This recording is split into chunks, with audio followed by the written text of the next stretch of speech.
Hey, it's Canadian Mike with another Canadian fun fact. Did you know that the Bay of Fundy in eastern Canada has the highest tides in the world? The waves there are more than 13 meters or 42 feet high. First, this is the first episode of Potterless in January, meaning that it's donation time. Here at Potterless, each month we take $1 for every member of our team over at patreon.com/Potterless and donate it to a different charity. At the time of recording, we have 793 patrons, meaning that we will be giving $793 to the AYA Youth Collective. So the AYA Youth Collective creates safe spaces and housing for youth in crisis, so they have support for young people ages 14 to 24 that are facing homelessness or instability. They have drop-in opportunities, they have places where they can rest, they have housing where mentors live with them and help them transition to stability, so they are here to help young people connect to the resources, relationships, and housing that they need at any point along their journey. If you want to learn more about what they are doing, you can go to ayayouth.org, and I want to give a shout out to listener Annie who sent in this suggestion. And second, just a refresher that in the past month or so, we've added a bunch of merchandise over at potterlesspodcast.com/merch. We've got the squad sweatshirts, we've got I Took Latin in High School notebooks, we've got digital bundles, and we've got a replay of the live show, the Wizarding World Survivor Show that we did in December. All of that is available for purchase right now at potterlesspodcast.com/merch. And of course, I want to give a huge shout out to our newest Patreon supporters over at patreon.com/Potterless, keeping the show going. So shout out to Mia Iverson, Allison Bradley, Rachel Siridsky, and Kristen Stevens. And as always, a huge shout out to our producer level patrons: Vicky, Christine, Aaron, Clown, Marchismo, Juan, Rosemary, Maria, Lisa, Audra, Eleanor, Nikita, Rachel, Zachary, Alex, John, Noel, Claire, Rory, Veronica, Lotta, Noah, Tracy, Colleen, Jennifer, Justin, Jacob, Maya, Mark, Polly, Zena, Harlan, Noelia, Nikki, Kine, Amanda, Kafir, Sarah, Marta, Maya, Floor, Georgia, Skyla, Adele, Professor Threat, Ellie, Michael, Kelly, Kerry, Connie, Jen, Nedry, Will, Marcos,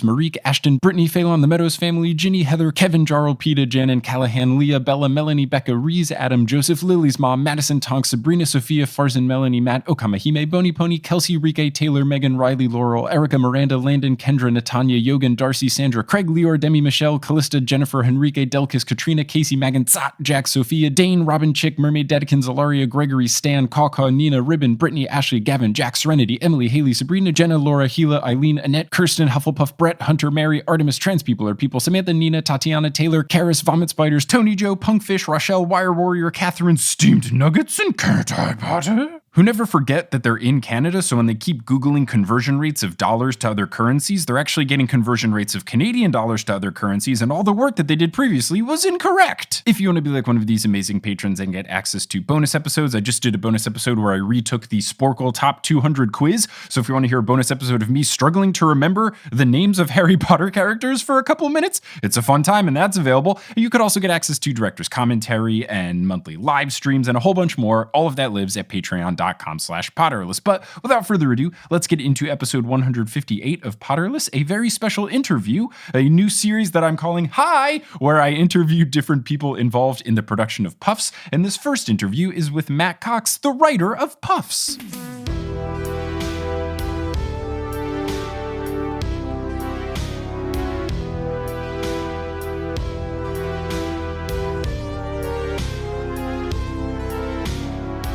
Hello, Internet, and welcome back to another episode of Potterless, the tale of a grown man who never read the Harry Potter series as a kid. He read them as an adult, and as an adult, he also watched, both live and digitally, a Harry Potter-related play called Puffs, and he enjoyed both experiences, and I'm not just saying that. You can listen to the audio proof. I'm not just saying that because I'm joined today by special guest, the writer of Puffs, Matt Cox. Matt, how's it going? Hi.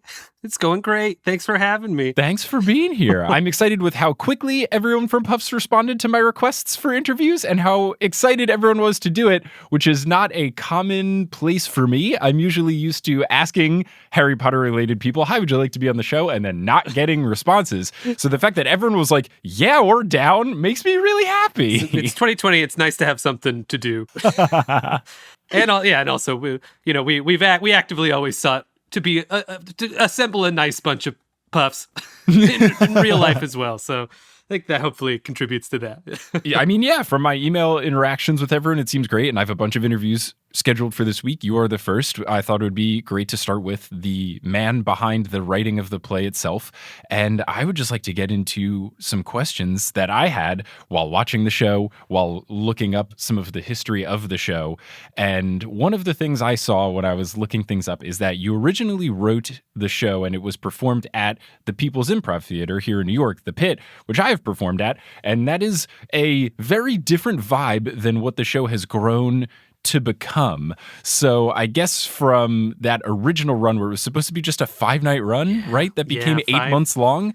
With the hope of maybe like a 2-week extension was what our initial dream was. And so then now here we are 5 years later talking about it. Still incredible. So that original version that took place in 2015, how different was that from what people can now see watching it live or on Broadway HD or whatever? Oh, it was incredibly different. One, we initially did the show with I think a $5,000 budget, maybe less than that. There was no set. There was the costumes were whatever we could assemble from our closet. Tech-wise and creative-wise, it was very pared down version of it. And then as the show grew along, those pieces started being added. And as we had, more of the off-Broadway money involved. But also just the content of the show was very different when we first started.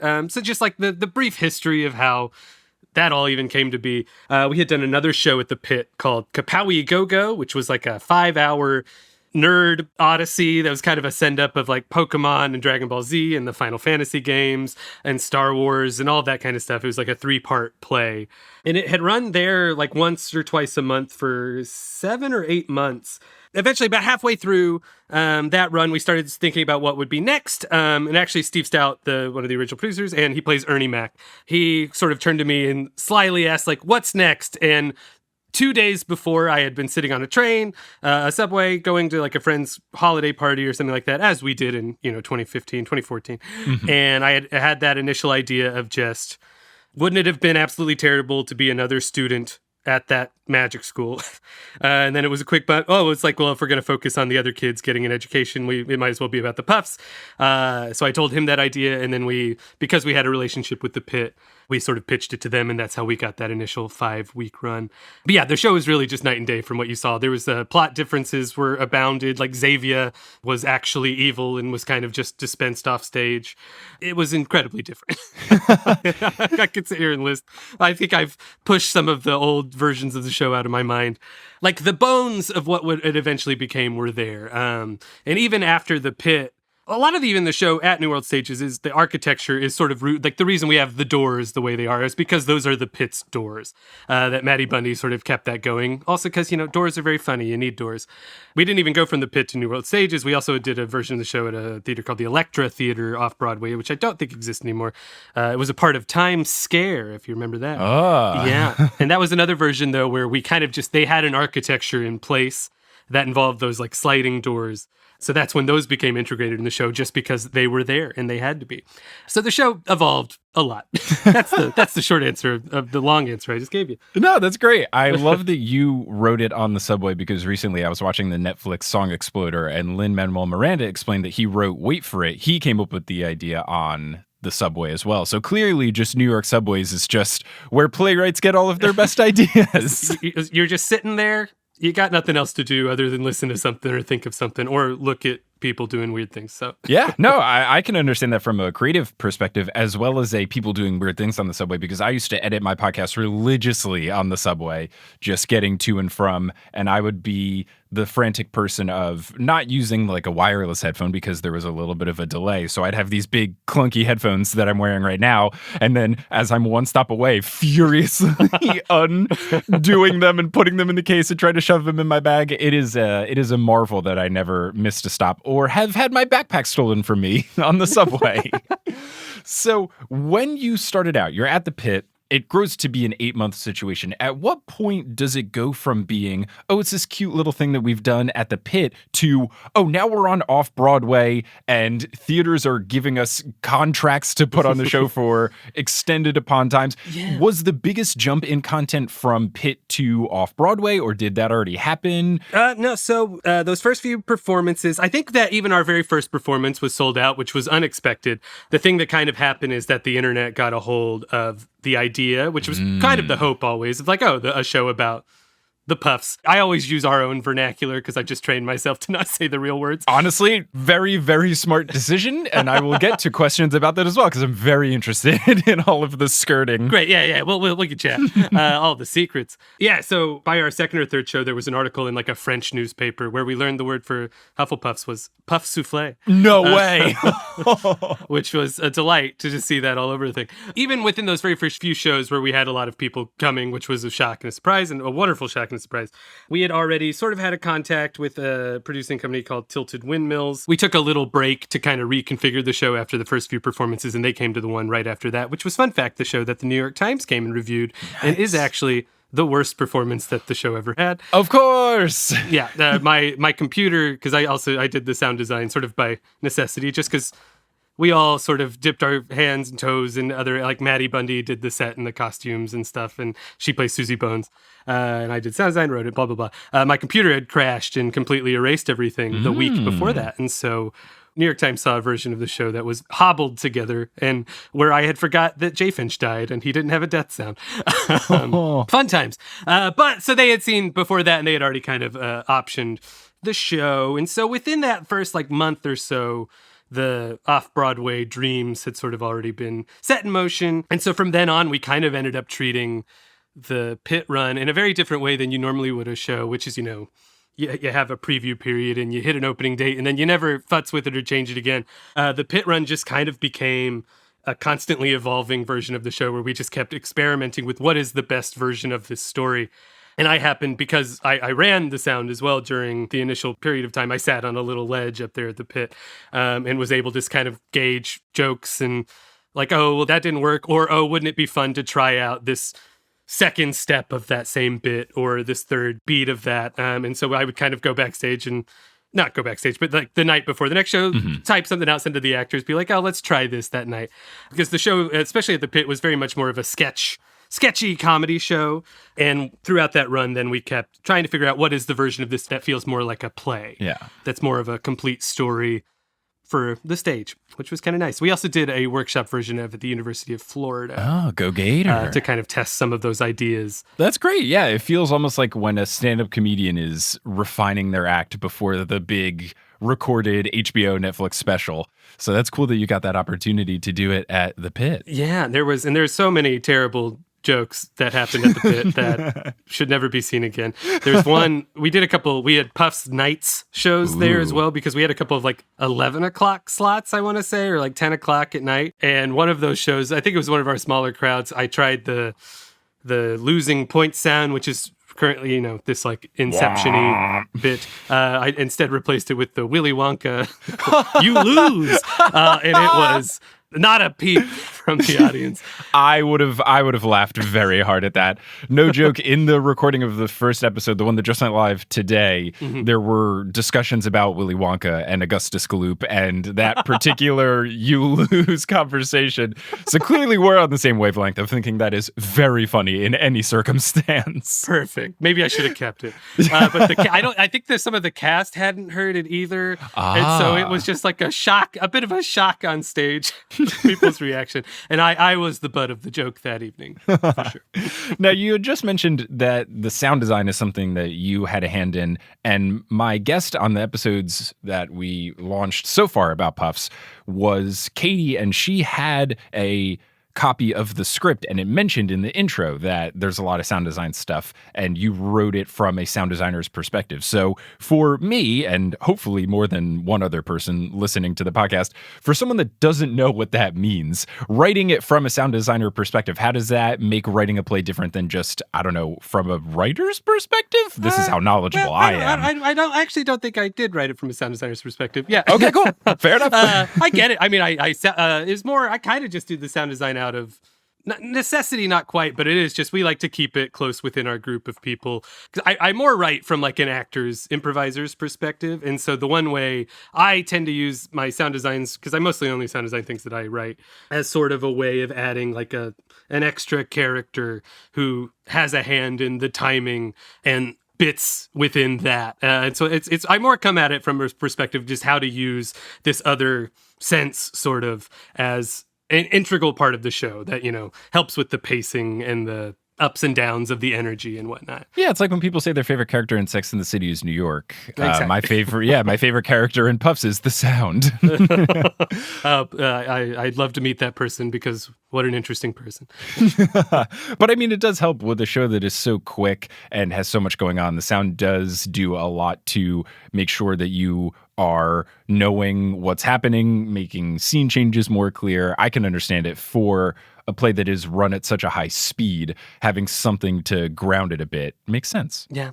Now, we hinted at it before, but I would love to have as much of a conversation about this as we legally can. Great. But something about Puffs, obviously, is you have to skirt lots of different legal ramifications from the WB on high. Mm-hmm. I've had to do this throughout my Harry Potter podcasting career. So from writing the show originally to once it gets to off-Broadway, were there big legal things that, like, how did all of that come along the way? Were there nasty grams sent directly to your house? No, well, so that was an interesting part of the journey. Like our very first reading that we did at the Pit in like June of 2015, I sort of just rushed a version of the script out. And it was only through the beginning of year 4. And fun fact, it was the same length as the full version of the play eventually became. It was like a 90-minute show. That version of the play used all the words and would have gotten us certainly in trouble if more than, the 30 or 40 people had seen it.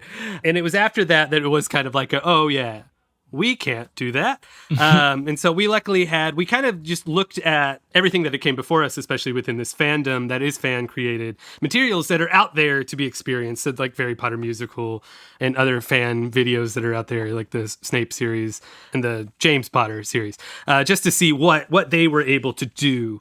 We also ended up, I think we were in contact with someone who had worked with StarKid that sort of had the list of things that they had gotten a bit in trouble for, which was specifically like proper nouns. Basically, the name of the game was avoid proper nouns at all costs, which sort of just became the fun bit of the show of like, oh, well, what do we call that? And do we try to go a smart route or do we just go the dumbest route possible? Death buddies, if you will. Like the house names. My favorite bit of that was the initial version of it was that they were the names of the teams from Legends of the Hidden Temple. Oh, nice. Okay. That's a cut I love. Because it was like, oh, there's 4. It's like, what a fun thing. And that's the only thing that stayed with that, because I was like, oh, not enough people will make this connection. But that's where snakes came from. Basically, it was like, oh, well, that still works. Let's take out the silver, just call them snakes. We mostly stayed clear of it. It was only whenever we were further into it and we were moved to New World Stages that we started having some contact. And as the show expanded worldwide, because we took it to Australia, since then we've created, like if you license the show, you get a very lengthy list of do's and do nots. This is how we talk about the show. This is the words that we actively choose not to use just so that we stay firmly in our own place. And that's kind of what we've always thought of it as, is Puffs takes place in a world that seems, familiar maybe, but it's its own thing enough. Yeah. It seems like it was always amicable with Warner Brothers, JK, whoever. There was no sort of animosity. There was no subtweet from JK, like nothing negative. Yeah, no, we've never had any sort of public bouts, so that's, I think, the best we can hope for. That's incredible. It's incredible. Which is nice. So thanks, Warner Brothers. I did have here in my notes, and you mentioned it, so this is perfect. I just had Australia ? In all caps. How does I could understand going from the Pit to off-Broadway, but how does one go from off-Broadway to, Australia? Yeah. It feels like a big jump. I cannot state it enough that the journey that the show has taken still doesn't make sense to me. But yeah, we were supposed to do 5 shows at a little comedy theater. We hoped that maybe friends, maybe the elusive non-friend would come and see it. Huge. Maybe we'd get to extend. And then, in 2018, I think it was, there we were in Melbourne, Australia. That even just came about. So I think that someone from the production company that we worked with there had just seen the show off Broadway. We're like, oh, I want to do that. As a company called Lifelike Touring. It didn't feel real until we were there for the auditions. And I flew and had my first horrible case of what's it called? Jet lag? Jet lag, yes. Yeah. Mid auditions where I hadn't slept, it's just like, oh, it's very funny. Just hear these lines with Australian accents. And that version of the show was different. We used that as an opportunity to create some more of the rules that became a part of the show whenever it became licensable of, Oliver Rivers, the character, is from wherever the show is being performed. That is an option, at least if you want to use it.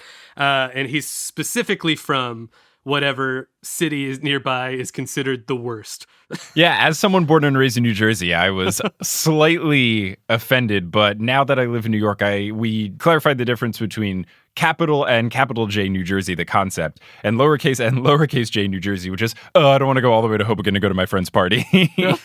Like in Melbourne, Oliver was from a place called Craigieburn. It sounds bad. It sounds very bad. I get the joke. I did a lot of improv in Seattle. I lived there for 2 years, and that go-to joke was always Tacoma. It was always very easy to make fun of Tacoma. It was 25 minutes south. It smells bad because there's a giant refinery in Tacoma. So no disrespect to anyone from there. It's just a very quick way to make a good local joke. Exactly. Everyone, no matter where you are, everyone is united in a dislike of some place. Right. Texas towns, major Texas cities love making fun of the other cities. If you go to any concert in any major city in Texas, the band will almost every single time be like, if they're in Houston, for example, they'll say, "We were just in Dallas last night, roarous boos." And then if you're in Dallas, it's the same with Houston. "We were in Houston. We're going to Houston tomorrow, roarous boos." It's like, you guys got to be louder than them. Yeah.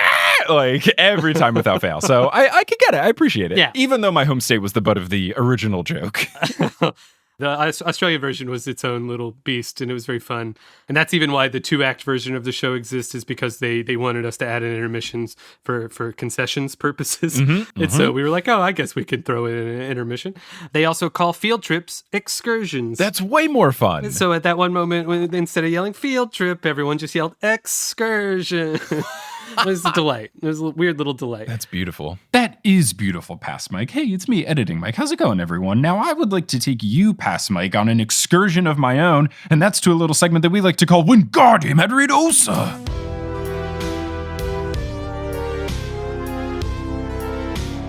Today's episode of Potterless is brought to you by Calm. Let's say hypothetically that you are Matt Cox, the writer of Puffs, and you get information that your play is going to be performed in Australia of all places, and you're very excited, but it's late at night, and now you gotta go to sleep, but you're just so excited. How can you wind down at the end of the night and be calm enough to go to sleep? You could use the app Calm. Calm is an app designed to help you ease stress and get the best sleep of your life. When you relieve anxiety, you can improve your sleep, and when you improve your sleep, you'll feel better in every part of your life. As someone that has been going through some interesting sleeping situations of late, I can say that the nights where I sleep better make for more productive days, and that is much needed right now. And Calm has a whole library of programs designed for healthy sleep, depending on what you're looking for. They have soundscapes where they just play nice, soothing, backgroundy type noises, such as falling rain and nature. They have guided meditation, so if you want someone helping you out saying, take a deep breath, think about this, unleash any stress inside of you, things like that. I've done them before. They're quite soothing. Or they have sleep stories. They have over 100 sleep stories narrated by people with soothing voices such as Kelly Rowland and Stephen Fry, from the Harry Potter audiobooks. So get the Calm app and experience a transformation in the way you sleep. For listeners of Potterless, Calm is offering a special limited time promotion of 40% off a Calm premium subscription at calm.com/Potterless. That is 40% off unlimited access to Calm's entire library, and new content is added every week. So get started today at calm.com/Potterless. That's calm.com/Potterless, and get some sleep, even though you've gotten some very happy and exciting news that would make you want to stay up all night today. And now you'll hear words from a few sponsors who make it feasible for me to be a full-time podcaster. Some of these ads will be read by me, others of them won't. The ones that aren't are inserted locally, so if you live internationally, don't be surprised if you hear an ad in your country's native language. And once those ads are complete, we'll get back to this episode of Potterless.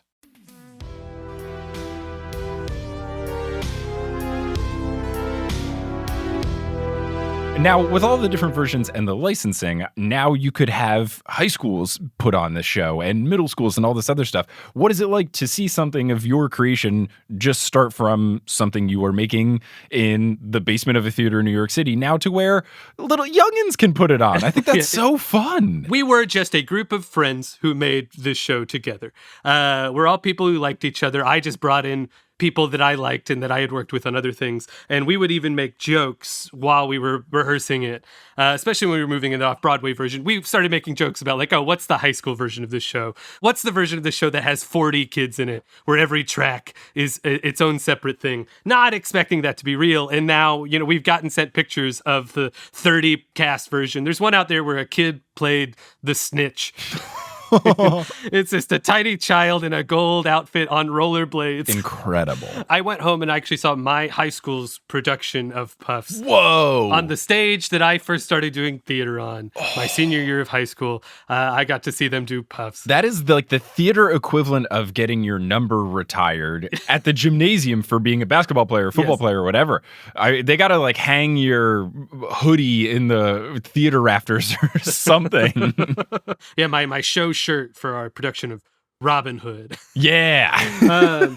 We stay pretty like open on various social media and for messages. And I like on my website, I even have like a contact me thing. So I get inquiries from high schools and whatnot about changing bits of language and stuff. And we're always pretty open to that. And the cast get questions from people who've been cast in it. It's great. It's you don't expect it, especially in like the off-Broadway world. Right.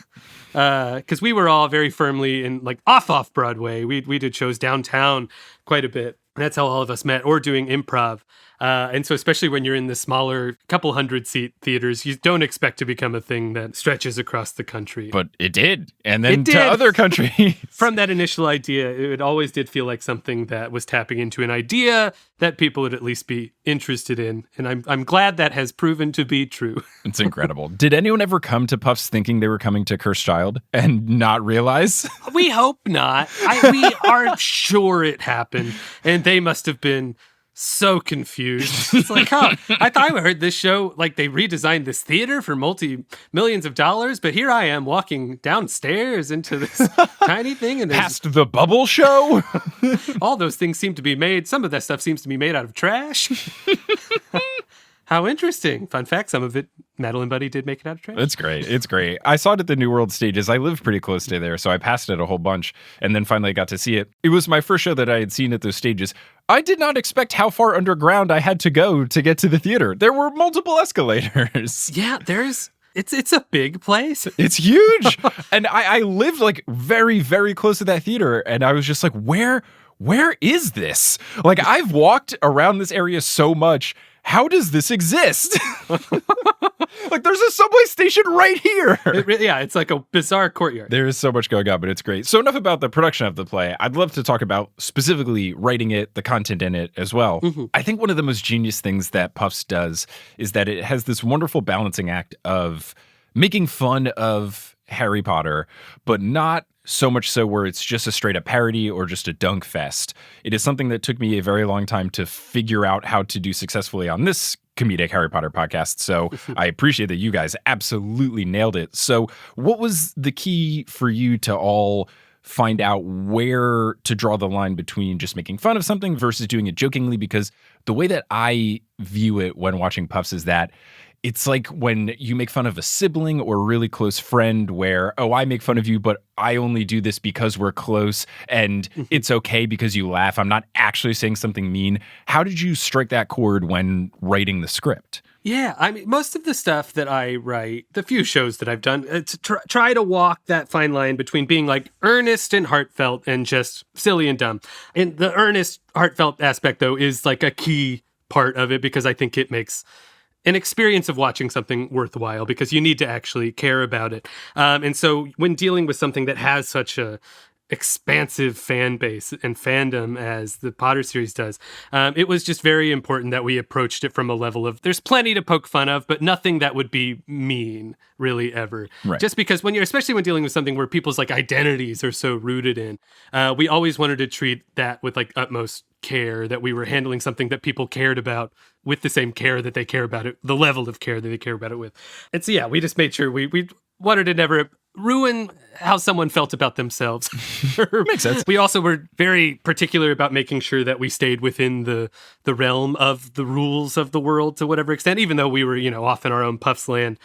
We tried to make sure we never broke like canon or anything like that. So we treating the story with the same level of respect that, fans do, was kind of the key with that. But, there's also plenty of room to make fun of things because as you grow older, you start to see the little holes more clearly. And my favorite description of how the show handles that I've ever been told is by John Rosenthal, who runs the group that shall not be named, which is a big meetup group in New York. He explained it as a lot of the bits in the show are the things that whenever, now that we're grown up and we're sitting around at a table at a bar, it's the things that we go, yeah, that kind of doesn't make sense, does it? Or that's kind of silly. That Puffs is that same sort of energy. It's a gentle ribbing more than like a serious takedown. Mm-hmm. I'm now starting to realize why I fell in love with Puffs so immediately and was such a big fan of it, is because everything that you're describing about Puffs is exactly what I tried to do with this podcast, where didn't read them as a kid and now it's as an adult. And the things that I make fun of are the same things you did. I will say that some of the things you made fun of that I think hit the most are the things that anger Harry Potter fans. So it's not just like, oh, let's make fun of this thing. We get that this doesn't make sense. But the next level of the little things that irk Harry Potter fans so that they can all scream yes in unison. So pointing out the Dumbledore casting change, the he said calmly thing, the things like that, where it's not only just, yeah, that doesn't make sense. It's, yeah, that doesn't make sense. And the movie's ruined it. And I'm still angry about it. Like, you were able to give fans that relief. Yeah. And I'm sure many people appreciated that as well. And I very much came with it too, from the perspective of like the books, keeping them as like sacred as possible within the, unless there's something that's very specific, like the, I don't pick favorites, but Harry, he's my favorite. And bits like that. Just like being like, yeah, that kind of sucked, Mr. Headmaster. But the movies were a little bit more of like a free reign of like, well, we could make fun of the movies a little bit more. Even just, that was even kind of coming from a personal place, because I, grew up reading. I was the same age as Harry as the books were coming out, and I became obsessed with them around like the second or third one. But the movies I always kind of saw as the thing. I was like, oh yeah, I'll go see that. But, they're fine. There's one particular joke about the books that I found to be the funniest. It's such a little thing, but I still think it's my favorite thing in the whole play. Is you've got the narrator doing, every time he does the book, he holds up the book and it's got the big number on it. And when you get to book 5, is it a dictionary? Because it feels like it's a dictionary painted yellow. Yes. Okay. I believe it is a dictionary. Because he's got the full, just the, oh my God, like that. It tickled me so much, and it just seems like, and I don't know if this is a personal thing, do you dislike book 5? Because it felt like book 5 was the most dunked on of the books in the series in Puffs.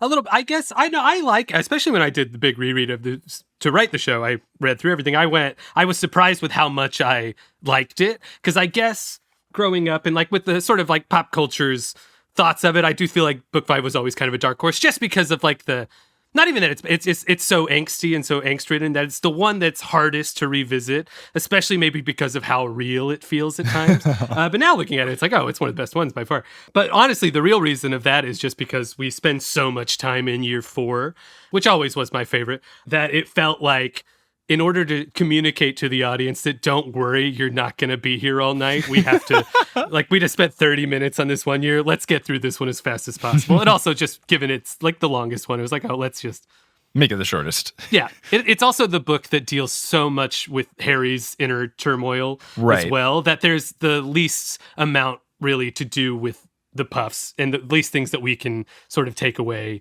to put into Wayne's story, also to get to, the meat of more of that. So yeah, I have no strong feelings on it. As far as casting in the play, you mentioned that you had written the play, you brought in people that you have done things in the past with. Was there any audition process? Were all of the roles already set where you wrote it for particular people? How did that all work? Yeah, there was no audition for the initial run of the show, and the cast that was in it was the same cast as the first reading of the show, except for Nick Carrillo, who we brought in for the second reading, just because I realized I needed one other person to play Jay Finch, actually. And then that part grew and grew. So the show was very much written for that specific bunch of people. And just, as I kind of mentioned, I come at writing from an actor's perspective and like what I think is fun in a room. And so the rehearsal process was really just, I assembled a group of people who I know their sense of humor is a little bit from other projects in the past, people who I know a rehearsal room would be fun in. And so I just kind of sit there, we'd work through a scene, I'd throw out some ideas, they'd kind of throw in their own ideas of what they think is fun. Sometimes I'd go home and expand on those a little bit more. And then it was really just like, oh, what do you, Nick or Andy, what do you think is funny? And then how do we maximize that so you're having as much fun on stage, so that way the audience will also have an equal amount of fun on stage. Eventually, we did have auditions. Cedric was originally played by a friend called Evan Maltby, who was not able to continue with the show when we moved off Broadway. So then we had auditions, but we ended up just casting a friend, the one friend that we had brought in that a bunch of us knew from our off-Broadway days. James Foey came in then. And it was, as soon as he walked in, it was very funny. James, I had not seen for like 2 years or so. And we just both happened to be invited to do this reading in the basement of the downstairs of the pit. I do not remember what it was called, but it was this very long play. And James was there the week before we did the Puffs auditions for Cedric. And it was just kind of this moment of like, oh yeah, I love James. James is so nice. James would be a good Cedric. And so then James got that part because we just both happened to be at this audition. Eventually we had auditions for replacements and for swings and stuff. But that core group of people were just people that I knew I wanted to make things with. That's great. And I actually have an interview scheduled with a lot of them in about 20 minutes. But something that I did note for the group that I'm talking with later today, it's specifically the people that I think were cast in very different roles. So like James plays Cedric and then also Voldemort. And, Madeline is Susie Bones, but then also Harry Potter. Was it an intentional thing where you tried to specifically get people to play wildly different roles, or did it just kind of shake out that way? Yeah. So like Cedric and Mr. Valdi, as we call him, that one even just came about because it was like, oh, I don't want this actor to only be in half the show. I got to figure out, because we made a very conscious decision of like, oh, Cedric shouldn't be double cast as like other bit parts because he should feel special. He needs to feel like the special character that he is to the characters. And then it was just kind of like a lightning flash moment of, oh, well, he should play It's so Valdi great. then. And then it was like, oh, perfect, beautiful. And then the audience reaction to that every night when they realized, because people didn't always quite recognize who he was at first. And it was great. It was beautiful. And then Madeline as playing Harry and Susie Bones, that one actually is weirdly like more of not quite an in-joke, but the Kapowie Go-Go show that I mentioned, Madeline plays Kapowie Go-Go, the titular character of it. And so a part of me just thought it would be funny to take that same energy and put it into Harry and use that. I was like, oh, you're also going to be the quote unquote main character who's not the main character of this. Sometimes it's just like, oh, I think you'll be funny. Yeah, it works. And you mentioned multiple times coming from an actor's perspective, an improv perspective. There is a part in the show explicitly where Jay Finch always does an improvised bit and it is not scripted at all. Is that something that you had always wanted to put into play? Is it just because of your improv roots? Like, what led to that? I think it's great that it's written into the play of like, there's no script here, figure it out. I find that very fun. Yeah, so a bunch of us met doing this thing called serials, which was like 10-minute plays at this off-Broadway theater that you would only rehearse for like 2 or 3 days. And a lot of times like the writer would be present. And so my group and I always like to play around and like add whatever we thought was funny. And so I always like to include that as an option, especially even if I'm like in Kapowie Go-Go, I keep mentioning this, come check it out and whenever theaters are open again. In 2028, when we got this pandemic under control. I always like to just go off script, even in my own things, just because like, oh, if I'm hit with something that I think is going to be funny in the moment, why not try it?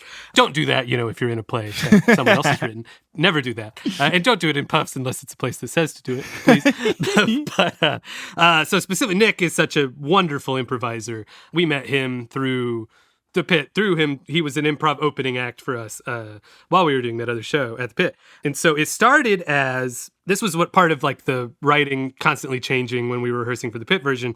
In a previous version, whenever Wayne gets upset after Cedric's death, there was a much longer period of time where he was mad at Megan and Oliver, where they weren't speaking, and it kind of stretched into year 6. And so year 5, there was a tiny moment where, it's at the top of year 6, Wayne came on with his new friend named Zach Smith, who just kind of came on and was an asshole for a second, and then walked off stage. And it was like, oh, this is very funny. It made everyone laugh just because Nick was very funny as the Zach Smith character. But we realized, it's not worth keeping this feud going on beyond year 5 just because we got to move along. We got to get out of here. But I decided to add in the sports tryout scene just because we hadn't touched on sports in a while. And that in the 6th book, it kind of comes back in the same way. So like, let's throw some of that in. And it was just like, Nick, be Zach Smith again in this, and I don't think I had gotten to writing anything yet. So it started as like, okay, Nick, you can say like throw out one joke, like a one sentence thing of whatever you want to say. And it started as just like Potter puns or like puns on like the books, something about like horn tails and whatnot. Yeah. And then slowly that one sentence became 2 sentences. That 2 sentences became 3 sentences. Then it became a paragraph. Then it became a story. Then it became recaps of movies that he saw. And it kind of grew into its own beast that just became this beautiful part of the show. And I always loved it. And it became something that we encouraged, especially, and added a little bit more throughout, where there's the option lines where you can say this or that in the script, because people were coming back and seeing the show again and again and again in the way that we dreamed people would, because when you're a fan of something, you watch it over and over again. We didn't think people would do that for a play, but then they did. And we wanted to reward that so that every time you got something different to look forward to. And Zach Smith became that. That's great. Yeah. So the option lines, I thought that was incredibly interesting. It's something I had never seen before in any acting that I had done. I had never seen something where it's like, here are 12 choices, pick whatever you want, or something similar. And then people understand that this might be different every single time. So are those very common throughout the play? Is there a percentage breakdown of how many lines are strict scripted versus like a pool of things? Now, it's only in a few moments. In year 4, when Harry and Wayne get left on stage there for a second and Harry hugs Wayne, that's one. There's like 6 options there. And then Valdi's like megaphone speech at the end, great, when he comes in. That's one that has like so many. That one was even one where James kind of just looked at me once, was like, you could add more. Okay. And then that's when the second set of them are the weirder ones, and that's when they started getting really good. That's not actually in the film version, I'm realizing. So, here's a fun fact. So in the live version of the play and in the scripted version of the play, he comes on with the megaphone in placement of the Harry. In the film version, that stops pretty soon into it, like 2. We cut that because there was a specific reference to the cursed child plot of, spoilers, of Voldemort's lineage. That was an instance where we were requested to remove something from the show because it was a non-kept secret, so to speak. So it was just something like, oh, who wants to see a photograph of my newborn daughter, is what the line was. That was right before we filmed it, so we just cut it and we just moved through it. After that, though, we just replaced it with these long, consecutively longer monologues in which he either talks about the new thing he's found called Pilates. Mm-hmm. The best one is he's going to ask an uncomfortable question: where are my shoes? I've been back for 3 years and no one has offered me a pair of shoes, not even a pair of loafers or anything. And now we're outside. We're in a forest. It's cold. There's rocks. It's a great discussion. It's a discussion I've had multiple times before. Exactly. There's also another one where he recaps the plot of Free Willy 3. Ooh, nice. That one only got seen like twice. I don't even think that one's in the script because it was a last minute added one. But then the Free Willy people asked you to not spoil. You got to keep the secrets of the trilogy. Exactly. Yeah. So then we were just like, great, let's just make this the longest bit in the world then. Yeah, so it's not a common thing. And then the only other places in the potions class, there's a bunch of options. Lotion, ocean, right. And to make this answer even longer, every time we moved theaters, we sort of refreshed the play and changed some things that if I had an idea, because I watched it, an infinite amount of times, they're like, oh, let's just change this bit to something that maybe could be funnier. I was working on a choose your own style play called The Magnificent Revengers, which was a Western where the audience sort of voted, and like a BioWare game or like a Telltale game. And so some of that just came from that because I was working on a play with multiple options anyway. So let's just take that into that, which we're currently doing a show like that right now online as well. Ooh, cool. Yeah, well, that's so much fun. That is great. And I am so thankful for you taking the time and teaching me and all the listeners about some behind the scenes stuff. This was really interesting. If there's anything aside from watching Puffs you'd like to promote, go for it now. What excellent timing. So actually at the moment, if you're listening to this, around the time that this comes out, we're running a show on our YouTube channel, the Ultra Corporation, which is sort of the group name that we've started putting stuff out with. We have a show called Guy Choiceman Decides to Save America, The Choosicle, where nice. You do the chooses. It features the entire off-Broadway cast of Puffs. All those familiar faces are in it, and it's a show that's streaming live mostly on Fridays, Saturdays, and Sundays around 7 o'clock Eastern time. Occasionally there's some matinees, but it's a show where you do the chooses. So throughout the show you get prompted to take the show off in different directions, and whatever thing gets the most votes, that's the direction the story takes. And your goal is to save America, but you can also instead just go back to bed, go work your job at many places of opportunity. That show's currently running right now. You can get tickets at mattcoxland.com, MATTCOXLAND.com, or you can follow us on various social medias, Ultra Corporation, or Puffs also posts about it quite a bit. It's a fun time. Check it out. It's only $5. Oh, also just to throw out there too, if you've enjoyed this, there are 3 more Puffs plays. They're not official things or anything like that. They're very much parodies of other properties, but you can find, we did charity readings at the start of the pandemic of these. Oh, cool. You can see 19 Years After, which is a sort of a parody of the other play that happened to exist off-Broadway. There's Dude, Where's My Fantastic Friends? And there's Puffs 3, Eventfulness Maximus, which is more of a parody of ballooning franchises. Amazing. Throughout those, you really track Lil Wayne's journey to becoming the narrator you see in the show. It becomes outrageous and so up its own butt, but please, they're a good time. It sounds like a great time. You can find those on our Ultra Corporation channel as well. That's wonderful. That's so great. Well, I'm excited for all of the things you guys are making. I'm excited for when theater is back and you can continue to have your shows in person too, but I'm glad you're doing stuff online in the meantime. So Matt, Thank you for joining. Listeners, thanks for listening. And as they say in the Wizarding World of Harry Potter, and as we close out every episode of this podcast, before they say hello to all of their Puffs friends, Wizard on. Ooh, yay.